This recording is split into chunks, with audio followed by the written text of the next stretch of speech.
சென்னை திருவான்மியூரில் ஆதி மஹோத்சவ் என்ற தலைப்பில் பழங்குடி மக்களின் கைவினைப் பொருட்களில் 10 நாள் கண்காட்சியை தொடங்கி வைத்தார் அமைச்சர் மா. சுப்பிரமணியன்.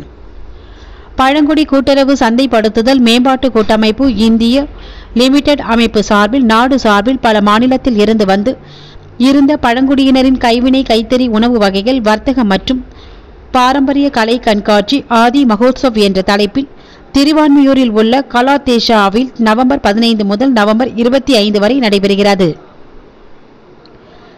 சென்னையில் முதன்முறையாக ட்ரைஃபெட் பொது மேலாளர் சுபஜித் தராபதர் தலைமையில் நடைபெற்ற இந்த கண்காட்சியில் 60 கடைகள் அமைக்கப்பட்டு அதில் ஆந்திரா காட்டன், கமல்காரி, சந்தேரி காட்டன் சேவைகள், ஐதராபாத் சேலைகள், பனாரஸ் பட்டு, பகல்பூர் உள்ளிட்ட கைத்தறி ஆடைகள் இடம்பெற்றுள்ளன. பழமையான டிசைன் நகைகள், ஜெய்ப்பூர் கல் வைத்த நகைகள், ராஜஸ்தான் மர பொருட்கள், மணிப்பூர் கருப்புக்கள் அழகு சாதனங்கள், மத்திய பிரதேச வெண்கல சிற்பங்கள் உள்ளிட்ட பல மாநில கைவினைப் பொருட்கள் பார்வையாளர்களை கவர்ந்திருந்தது. இந்த கண்காட்சியை தொடங்கி வைக்க சிறப்பு விருந்தினராக தமிழக சுகாதாரம் குடும்ப நலத்துறை அமைச்சர் மா. சுப்பிரமணியன் மற்றும் சோழிங்கநல்லூர் சட்டமன்ற உறுப்பினர் அரவிந்த் ரமேஷ் ஆகியோர் கலந்து கொண்டு கண்காட்சியை ரிப்பன் வெட்டி தொடங்கி வைத்தார். மேலும் பழங்குடியினர் தங்கள் பொருட்களை தங்களே விற்கும் வகையில் அவர்களுக்கு வசதிகள் மற்றும் சேவைகளை வழங்கும் கண்காட்சியும் மற்றும் இந்தியாவின் பழங்குடியினரின் பாரம்பரியம் பொருட்கள் மற்றும் கலாச்சாரத்தை கொண்டாடும் தேசிய அளவிலான பழங்குடிய திருவிழா ஆகவும் இந்த கண்காட்சி நடைபெறுகிறது. என் பேர் பாலசுப்ரமணியன்.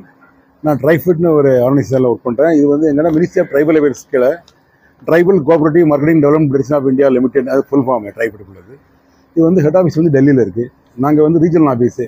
இப்போ சார் பசங்களை அவங்க நேம் வந்து சுபஜித் தராப்தர். அவர் வந்து regional manager cum general manager. He's working. அவர் வந்து என்ன ஒரு 5 ஸ்டேட்டுக்கு பார்க்குறாரு. Tamil Nadu, Kerala, Karnataka, Pondicherry and Lakshadweep. These are 5 ஸ்டேட்டுக்கு அவர் ஜெனரல் மேனேஜர். இந்த ப்ரோக்ராம் எதுக்காக பண்ணுறோம் அப்படின்னா, இன்றைக்கி வந்து ஜன்ஜாதியா திவாஸ் அப்படிங்கிறது ஒரு ஆதிவாசி தலைவர், நாட்டுக்காக பாடுபட்ட ஒரு ஆதிவாசி தலைவர், அவரை கௌரவிக்கிறதுக்காக இந்த ப்ரோக்ராம் இங்கே பண்ணுறோம். இதில் என்னென்னா, நம்ம இந்திய அரசாங்கம் அவங்களுக்கு மலைவாழ் மக்கள் அவங்களுடைய வெல்ஃபேருக்காக அவங்களுடைய ஹேண்டிகிராஃப்ட் ப்ராடக்ட்டு, அப்புறம் ஆர்கானிக் ஐட்டம்ஸு இதெல்லாம் மார்க்கெட் பண்ணுறதுக்காக நம்ம டிபார்ட்மெண்ட் இருக்குது. இது என்ன பண்ணுறாங்க அப்படின்னா, அவங்களெல்லாம் இங்கே ஒரு இடத்துக்கு கூப்பிட்டு வந்து, ஃபார் எக்ஸாம்பிள் எல்லா ஸ்டேட்லேயும் வந்துக்கிறாங்க. நார்த் ஈஸ்ட்டு, வெஸ்டர்ன் ஸ்டேட்டு, எல்லா ஸ்டேட்லையும் வந்துக்கிறாங்க. அவங்களெல்லாம் கூப்பிட்டு வந்து அவங்களுடைய பொருளை இங்கே வச்சு சேல்ஸ் பண்ணுறதுக்காக இந்த ஈவெண்ட் ஆர்கனைஸ் பண்ணிக்கிறாங்க. இது வந்து இன்னையிலேருந்து ஆரம்பிக்கு. இன்றைக்கி வந்து சாயங்காலம் 5 மணிக்கு நம்ம சுகாதாரத்துறை அமைச்சர் மா. சுப்பிரமணியன் அவர்களும் சோழிங்கநல்லூர் எம்எல்ஏ அரவிந்த் ரமேஷ் சாரும் இதை வந்து இனாக்ரேட் பண்ணுறாங்க. இது முடிஞ்சதுலேருந்து இந்த ப்ரோக்ராம் இன்னும் ஒரு 10 நாளைக்கு இருக்குது.